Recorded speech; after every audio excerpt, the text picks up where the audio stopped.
안녕하십니까. 부동산 자산 관리론 이범우입니다. 오늘은 11주차입니다. 지난 10주차에서는 부동산 시장과 경기 변동에 대해서 다뤘습니다. 그래서 그 경기 변동을 뭐 여러 가지 것 가지고 다뤘었죠. 그래서 순환적 변동에 대해서도 이제 생각을 해봤고요. 그리고 이제 거미집 모형, 그리고 벌집 순환 모형, 공간 시장과 자산 시장의 변화에 의한 부동산 경기 변동, 뭐 이런 것들을 다뤘고, 그다음에 부동산 경기 변동의 지표, 즉 다시 말해서 뭐 측정 방법이라든지, 그다음에 뭐 측정 지표 이런 것들을 살펴봤습니다. 오늘은 이제 부동산 시장과 관련한 마지막 시간인데요. 부동산 시장과 이제 정부 개입에 대해서 살펴보도록 하겠습니다. 그래서 뭐 부동산 시장에 정부가 개입하는 것은 부동산 정책론이라고 하는 과목이 하나 따로 있을 정도로 뭐 방대한 양이긴 합니다. 여기서 조금 그 맛보기로다가 이런 것들은 좀 중요하니까 생각을 해보자라고 하는 것들 위주로 해가지고 몇 가지 설명을 드리고 넘어가도록 하겠습니다. 그래서 뭐 정부 개입의 명분이라든지 아니면 정부 개입의 유형이라든지 뭐 또 한계점 이런 것들을 살펴보고요. 그 다음에 여러 가지 부동산 정책의 그 경제적 효과에 대해서, 그러니까 부동산 정책이 부동산 시장에 미치는 효과들에 대해서 뭐 재산세와 양도소득세 부과, 그리고 토지이용 규제, 분양가 규제, 뭐 이런 네 가지 것들을 가지고 살펴보도록 하겠습니다. 먼저 이제 정부가 부동산 시장에 개입하는 어떤 명분입니다. 그래서 크게 두 가지로 살펴볼 수가 있는데요. 효율성과 형평성 측면에서 살펴볼 수 있습니다. 그래서 효율성은 보통 자원 배분이라는 표현하고 용어하고 맞물려서 나오는 그 표현이고요. 그다음에 형평성은 소득 분배 또는 부의 분배와 관련해 가지고 나오는 그런 표현입니다. 그래서 효율성 제고 그러면은 그냥 자원 배분의 측면에서 어떻게 하면 좀 더 효율적으로 좀 자원을 배분할런지 그것을 살펴보려고 하는 거구나라고 생각을 하시면 좋을 듯 싶습니다. 그래서 효율성 측면에서 이제 부동산 시장은 완전 경쟁 시장의 조건을 제대로 충족하지 못하는 시장 중에 하나입니다. 그러다 보니까 사회적으로 자원 배분이 최적 상태, 즉 적재적소의 부동산이 배치되는 그런 최적 상태를 이룰 수가 없어서 자원 배분이 비효율적이다라고 살펴볼 수 있습니다. 그래서 이렇게 시장에 맡겨놨더니 자원의 효율적 배분에 실패하는 현상, 이놈을 시장 실패, 마켓 페일리어라고 합니다.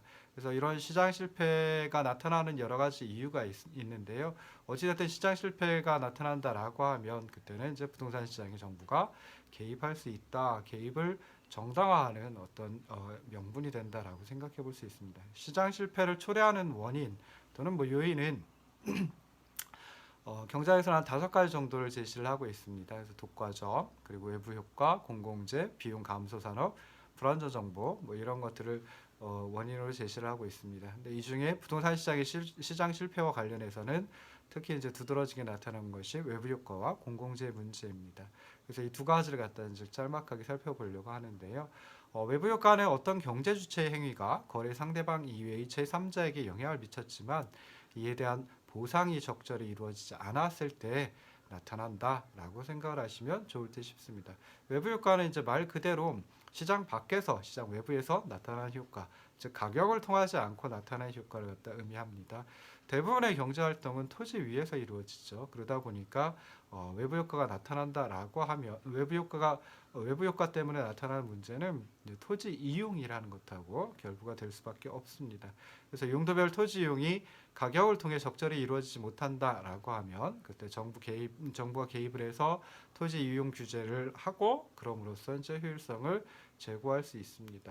뭐 실제로 이제 봉환 시설이라든지 쓰레기 매립장 우리가 이제 그 기피 시설이라고 이제 부르죠. 그래서 이런 기피 시설이나 공업 단지와 같이 주거 지역과 좀 조화되지 않는 그런 토지 이용 같으면은 주거 지역과 공간적으로 격리를 시켜가지고 전체적으로 토지 이용 또는 토지 용도들 사이에 조화가 이루어지도록 법적으로 규제를 할 수 있습니다. 그래서 우리나라 같으면 이제 용도 지역별로다가 지을 수 있는 건축물을 규제를 하고 있죠. 그래서 이런 그 외부 효과가 나타날 때 그때 외부 효과를 없애거나 외부 효과를 좀 줄이기 위해서 이제 정부가 시장에 개입할 수 있다라고 생각을 해볼 수 있습니다. 두 번째는 이제 공공재입니다. 그래서 공공재는 두 가지 특성을 가지고 있는 재화를 공공재라고 얘기를 합니다. 그래서 소비에 있어서 비경합성과 비배제성을 가지고 있는 재화를 공공재라고 합니다. 물론 이 두 가지 특성을 완벽하게 가지고 있는 재화, 순수공공재라고 얘기를 하는데요. 뭐 이런 재화는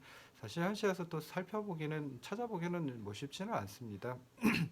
그렇지만 어느 정도 소비의 비경합성 그리고 소비의 비배제성을 가지고 있는 재화들은 많이 있고요. 그런 공공재들 때문에 이제 공공재들 같으면은 실제로 이제 시장에 맡겨놓으면은 제대로 공급이 이루어지지 않습니다. 적절한 수준, 적정한 수준, 최적 수준에서 공급이 이루어지지 않기 때문에 정부가 이제 부동산 시장과 관련된 공공재를 공급을 해야 된다. 뭐 이렇게 이제 생각을 해볼 수 있습니다. 그래서 비경합성은 특정 재화에 대한 어느 한 소비자 개인의 소비가 다른 개인의 소비에 영향을 미치지 않는 특성을 비경합성이라고 합니다. 비배제성은 가격을 지불하지 않더라도 어느 개인의 소비 행위를 배제할 수 없는 특성을 말합니다.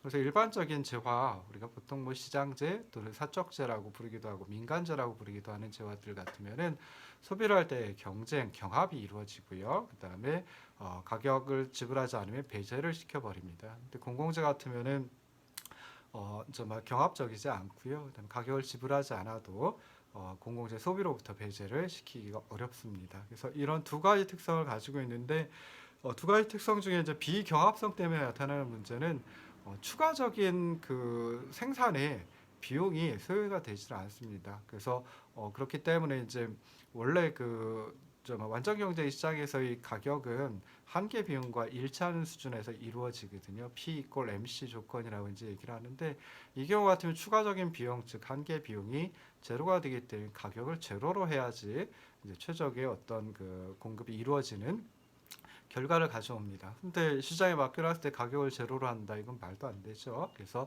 비경합성 때문에 나타나는 문제가 있고요. 비배제성 때문에 나타나는 문제는 대가를 지불하지 않아도 소비로부터 배제시킬 수 없기 때문에 무임승차자, 그러니까 가격을 지불하지 않고 소비를 하는 그런 무임승차자의 문제가 발생을 합니다. 따라서 공공재는 우리의 생활에 꼭 필요한 재화임에도 불구하고 시장을 통해서는 적정한 수준, 최적 수준만큼 공급이 이루어질 수 없기 때문에 정부가 시장에 개입할 명분을 준다라고 생각할 수 있습니다. 그래서 정부가 토지를 직접 보유하거나 직접 개발하는 주된 이유 중에 하나는 뭐 군부대라든지 경찰서, 뭐 공원, 공공청사, 뭐 이런 것들과 같은 공공재를 공급하려는 목적에서 이제 개입을 하기도 하지요. 그래서 이런 공공재에 그러니까 정말 외부 효과 그리고 공공재에 있다 나타난다라고 하면 그때는 시장이 실패를 할 수밖에 없고요.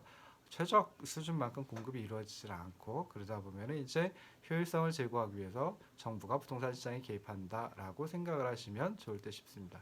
특히 이제 부동산의 이용과 관련된 외부 효과 문제를 해결하고 그리고 토지를 확보해서 공공재를 공급하기 위해서 시장에 개입하는 것 이게 이제 효율성 제고 측면에서 정부가 부동산 시장에 개입하는 명분이다라고 생각을 하시면 좋을 듯 싶습니다.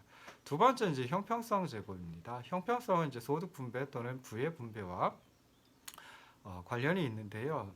근데 형평성이라고 하는 건 참 한마디로 이제 정의를 내리기가 쉽지 않습니다. 앞에 효율성이라고 하는 것은 뭐 학자들이라면 효율적인 자원 배분 상태가 어떤 상태이다라고 하는 데 대해서 동의를 했습니다. 그러니까 합의를 이끌어냈는데요. 형평성 같으면 어떤 것이 형평한 것일까에 대해서는 학자들마다 또는 우리들 각자마다 생각이 전부 다 다릅니다. 그래도 이제 좀 생각해 볼 수 있는 것은 뭐 경제적 약자에 대한 최소한 인간다운 삶의 보장 또는 모든 사회 구성원에 대한 최소한의 주거 수준 보장 뭐 이런 것들이 이제 어떤 형평성 뭐 특히 이제 부동산과 관련해선 형평성이다라고 생각을 해볼 수 있는데요. 근데 이런 형평성은 소득이나 부의 형평성이라고 하는 것은 시장이라는 기구를 통해서는 확보할 수가 없습니다. 그렇게 그래도 사회적으로 봐서는 굉장히 어떤 그 중요한 가치를 가지고 있는 정책 목표라고 할 수 있습니다. 그래서 형평성이 충족되지 못한다, 그러니까 지극히 불공평하다라고 하면 경제 성장을 하는데도 굉장히 어려움이 있을 수 있겠죠. 그러니까 사회의 어떤 구성원들의 어떤 사회적 역량을 모아가지고 정말 경제 성장을 한다든지 해야 될 텐데 그렇게 하기가 이제 쉽지 않습니다. 그래서 우리나라도 이제 1960년대, 70년대 해가지고 이제 경제 개발의 시대였지요. 그래서 그때는 이제 뭐 형평성이라고 하는 표현이 뭐 주장이 뭐 그런 논의가 거의 이루어지질 않았습니다. 그다음에 이제 1980년대 호황이 지나고 난 다음에 이제 1980년대 말서부터 어떤 형평에 대한 뭐 국민적인 요구를 좀 정책적으로 수용하기 시작을 했습니다. 자원 배분의 효율성은 그러니까 소득 분배의 형평성 또는 뭐 부의 분배의 형평성을 갖다 제고하기 위해서는 자원 배분의 효율성을 그러니까 자원 배분의 효율성이 저하될 수밖에 없는 경우가 상당히 많습니다. 그래서 효율과 형평의 상충이라고 하는 이제 표현을 많이 쓰기도 하는데요. 자원 배분의 효율성을 저하시킨다라고 하더라도 형평성을 제고하기 위해서는 정부가 개입을 할 수 있는데요. 그럴 때 이제 두 가지가 꼭 필요하다라고 생각을 해볼 수 있습니다. 첫 번째는 사회적 합의, 두 번째는 정치적 과정입니다. 사회적 합의는 이제 어떤 상태가 형평성을 충족하는 상태인지, 형평성을 만족하는 상태인지에 대해서 사회적 합의를 도출해야 되는데요. 이게 좀 쉽지는 않습니다. 그리고 이런 사회적 합의를 도출하는 과정이 정치적 과정이라고 생각해 볼 수 있는데, 정치적 과정은 이제 뭐 모든 시민들이 참여하는 경우도 많이 있지만은 대부분 이제 정치인들에 의해서 대신 어떤 의견들이 표출이 되고 그러죠. 그런데 정치인들의 궁극적인 관심은 결국은 이제 다음 선거에서 유권자의 표를 획득하는 것이다라고 볼 수 있습니다. 그래서 정책이 가져올 어떤 효과를 장기적으로 그리고 이제 거시적으로 엄밀히 따져보지 않고 정책을 입안하고 실행에 옮기는 경우도 많이 있을 수 있습니다. 그래서 형평성 제고를 위해서 정부가 시장에 적극적으로 개입하는 것이 필요하긴 하지만 효율성의 저하를 상쇄시킬 만큼 그렇게 큰 형평성의 혜택을 가져오는 정책을 찾기는 그리고 이제 사회적 합의 그리고 정치적 과정을 통해서 도출하기는 좀 쉽지 않다. 뭐 이렇게 생각을 해볼 수도 있습니다. 자, 이제 정부 개입의 유형은 크게 한 세 가지 정도로 구분을 해볼 수 있습니다. 그래서 직접 개입, 규제, 간접 개입 뭐 세 가지로 이제 구분을 해볼 수 있는데요. 직접 개입은 정부 그리고 이제 공공기관이 부동산 시장에서 공급자 또는 수요자의 역할을 직접 적극적으로 수행하는 방법이다라고 생각해 볼 수 있습니다. 그래서 주로 부동산 수요가 증가할 때 이제 그 수요에 능동적으로 대처하기 위해서 공급을 원활하게 하고 가격을 안정시키는 역할을 수행을 합니다. 이 직접 계획의 어떤 수단으로서는 뭐 공공임대주택을 공급한다든지 아니면 토지은행 설립 운영, 토지 구획 정리 그리고 공영개발 뭐 이런 것들을 생각을 해볼 수 있습니다. 두 번째 유형이 규제입니다. 그래서 규제는 부동산의 소유, 개발, 이용을 사회적으로 바람직한 방향으로 유도하기 위하여 법적, 행정적 조치에 의해서 제한하는 방법을 말합니다. 규제는 이제 그 직접 개입하고 좀 차이가 있는데요. 규제는 개인의 소유권을 보장하는 범위 내에서 수행한다라고 하는 점에서 좀 직접 개입과 차이가 있습니다. 그리고 규제 정책 수단으로는 대표적인 게 도시군 기본계획 또는 도시군 관리계획 뭐 이걸 그냥 도시계획이라고 부르기도 하죠. 뭉뚱그려서. 그리고 용도 지역 지구제 등의 토지 이용 계획, 뭐 건축 규제 뭐 이런 것들이 대표적인 규제의 정책 수단이다라고 생각해 볼 수 있습니다. 세 번째 간접 개입이 있는데요. 간접 개입은 시장 기구의 기능을 통해서 간접적으로 뭐 조장을 하거나 억제하는 그런 식의 영향을 미치는 방법을 간접 개입이라고 합니다. 흔히 우리가 생각을 해볼 수 있는 게 조세 및 보조금 그리고 금융 지원 뭐 이런 것들을 생각을 해볼 수 있습니다. 그래서 전국 또는 대도시권에 걸쳐 이 간접 개입이 적용된다라고 하면 굉장히 큰 영향력을 가져올 수 있습니다. 그렇긴 하지만 시장을 통해서 그 효과 또는 영향이 나타나기 때문에 정부가 그 정책의 결과를 예측하거나 통제하기 어렵다라고 하는 문제점을 또한 가지고 있습니다. 이 간접 개입의 한 방식으로 어떤 것들이 있냐면요. 부동산 시장의 원활한 기능을 저해하는 요인들을 줄이기 위해서 각종 뭐 행정상의 지원을 하는 것도 이 간접 개입에 해당이 됩니다. 그래서 뭐 부동산 거래 정보 시스템 구축이라든지 아니면은 뭐 실거래가를 갖다가 공시를 그 공표를 한다든지 뭐 하는 것들이 이제 간접 개입 방식에 포함이 됩니다. 뭐 이런 정부가 그 시장이 실패했기 때문에 시장에 개입할 수 있다.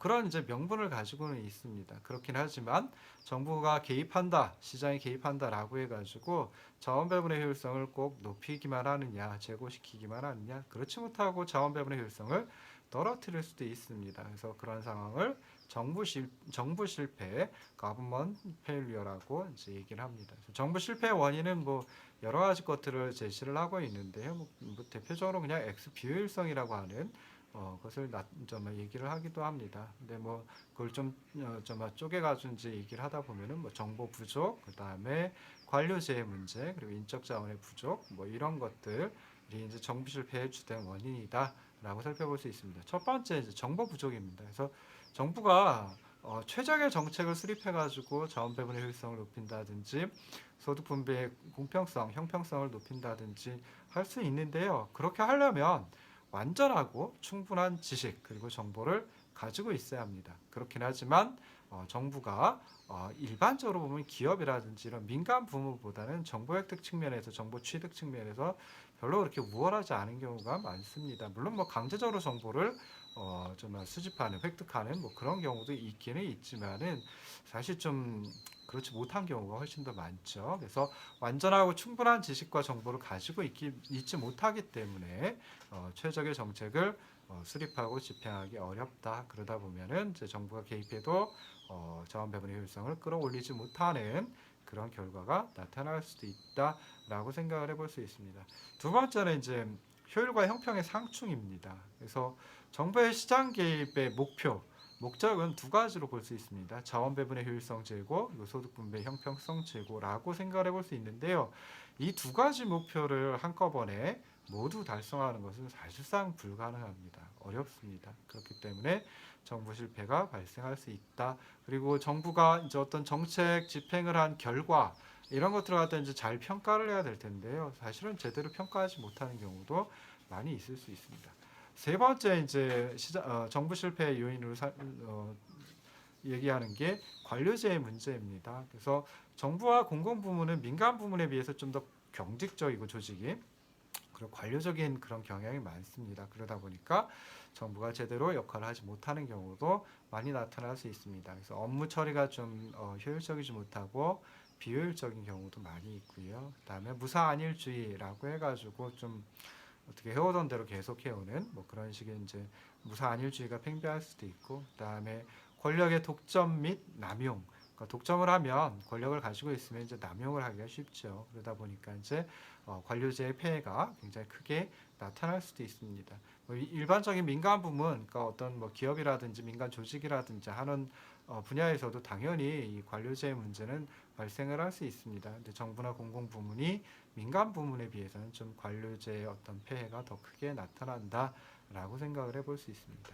네 번째는 이제 인적 자원 등의 부족을 예를 들 좀 얘기할 수 있습니다. 그래서 정부가 개입해가지고 자원 배분의 효율성을 제고시킨다. 그러기 위해서는 충분한 인적 자원, 물적 자원, 그리고 조직적인 행정력, 뭐 법적 뒷받침 이런 것들이 갖춰져야 되는데요. 그렇지 않다라고 하면 그냥 예산만 낭비하고 여러 가지 부작용만 발생해서 막대한 사회적 손실을 가져오기도 합니다. 즉 정부 실패가 나타날 수 있다라는 거죠. 그래서 이러한 문제는 개발도상국에서 이제 흔히 발생하기 쉬운데요. 관료의 높은 자질, 뭐 정부 부처 간의 원활한 협조 체계, 관련 법 체계의 정비, 뭐 이런 것들이 이제 이런 그 유형의 정부 실패를 막기 위해서는 좀 중요하다라고 생각해 볼 수 있습니다. 다섯 번째는 이제 이해관계의 상충 충돌입니다. 그래서 정부와 공공기관 그리고 정치권의 이해관계가 국민 전체의 이해관계, 뭐 공익이라고 이제 표현을 주로 하기도 하죠. 그래서 이렇게 이제 정부 공공기관 정치권의 이해관계하고 그다음에 공익이 항상 일치한다라고 보기는 또 어렵습니다. 그래서 그러다 보면은 정부 실패가 발생할 수 있습니다. 그래서 정부 부처와 공공기관 같은 경우에는 이제 목적이 무엇이냐라고 했을 때 뭐 조직의 어떤 존재 가치를 높이고 권한을 확보하고 예산을 늘리는 것이 목적이다, 목표이다라고 생각해 볼 수 있습니다. 그러다 보면은 좀 필요 없는 일도 부풀려 가지고 이제 집행하는 그런 경향이 이제 나타나기도 합니다. 그래서 이런 뭐 크게 한 다섯 가지 정도 요인, 뭐 결국은 이제 그 X 비효율성이라고 이제 부르기도 하는데요. 이런 것들이 이제 정부 실패를 가져오는 요인이다. 뭐 이렇게 이제 생각을 하시면 좋을 듯 싶습니다. 그리고 나서 이제 생각해 볼 게 이제 부동산 정책의 경제적 효과입니다. 그래서 뭐 부동산 정책 그러면 굉장히 많은 그 정책이 있을 수 있고요. 그다음에 정책 수단은 뭐 더 많겠죠. 그런데 그 중에 이제 조세 그리고 규제 이 두 가지를 갖다 이제 살펴보려고 합니다. 그래서 조세 중에는 뭐 또 여러 가지가 있는데요. 근데 이제 그 재산세, 그러니까 부동산을 보유하는 단계에서의 세금이죠. 재산세 그리고 부동산을 매각할 때 그때 이제 부과되는 세금이 양도소득세입니다. 그래서 재산세와 양도소득세의 경제적 효과에 대해서 살펴보고요. 그다음에 규제는 이제 토지 이용 규제, 토지와 관련해서 토지 이용 규제, 그리고 이제 아파트와 관련해서 분양가 규제 이런 것들의 이제 경제적 효과를 잠깐 쉬었다 다시 돌아와서 설명을 드리도록 하겠습니다.